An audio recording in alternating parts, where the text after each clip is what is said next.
Hello, my name is Jake Beach, and I am doing my intercultural project on the country of Italy.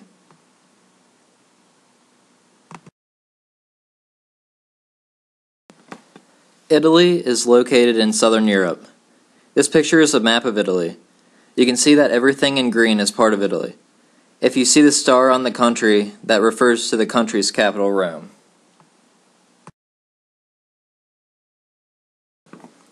The first thing we're going to talk about is the deep structures of culture, religion. Most Italians are raised Roman Catholic, even though society is going against some of its beliefs. For example, divorce and abortion were made legal in the 1970s, even though that goes against the religion. The Pope is the Bishop of Rome, Italy, and is of great importance to Catholics for a closer connection to God.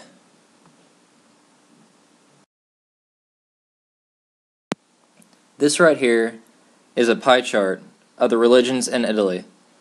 And as you can see, most of the religions in Italy are not even in comparison, percentage-wise, to the Catholic religion.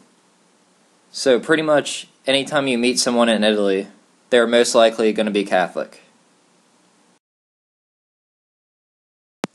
The next thing we're going to talk about is the deep structures of culture, values, art.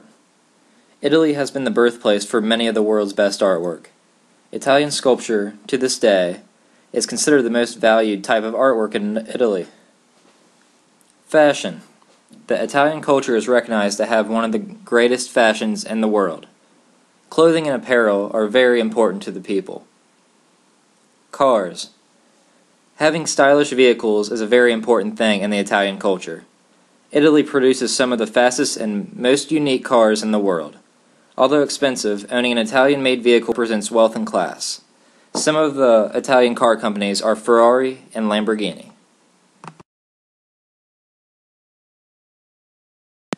This is a painting of the Last Judgment, which is painted on the ceiling of the Sistine Chapel by Michelangelo.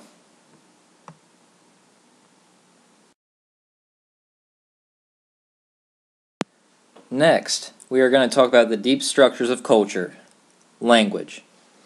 Although Italian is spoken the most in the country, the people are expected to know how to speak other European languages for business matters.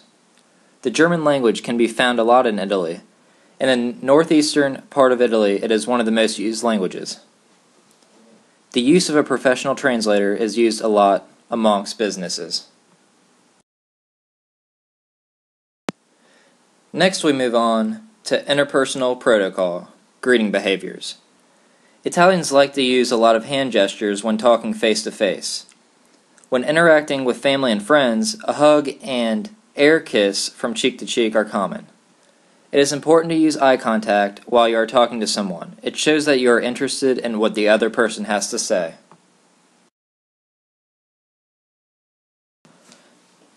This picture is of the Italian air kiss. As you can see, they are not really kissing.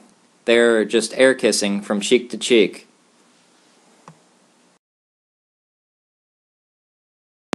The next thing we're going to talk about is interpersonal protocol, personal appearance. Dressing well is very important in Italy. Men usually wear dark business suits. Women either wear business suits or modest dresses. Moving on, we get to interpersonal protocol, orientation to time. Appointments are mandatory and you are required to create an appointment 2 to 3 weeks in advance by writing. You can be up to 15 minutes late without being frowned upon.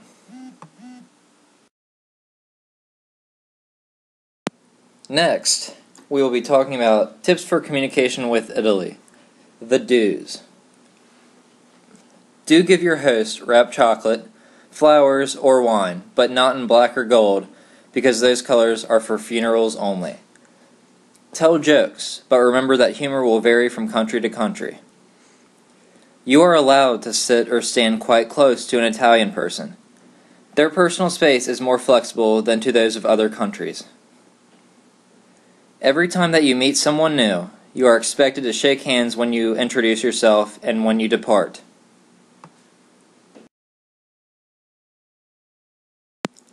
Another thing we're going to talk about is Tips for Communication in Italy, the don'ts.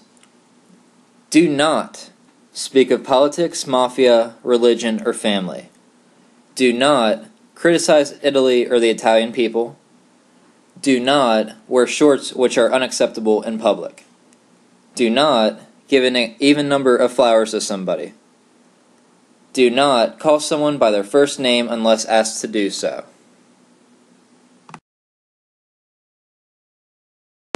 Last but not least, we're going to talk about tips for communication in Italy, table manners. Always keep your hands above the table while you are at dinner with someone, even when you are finished eating. It is considered rude if you place them out of view.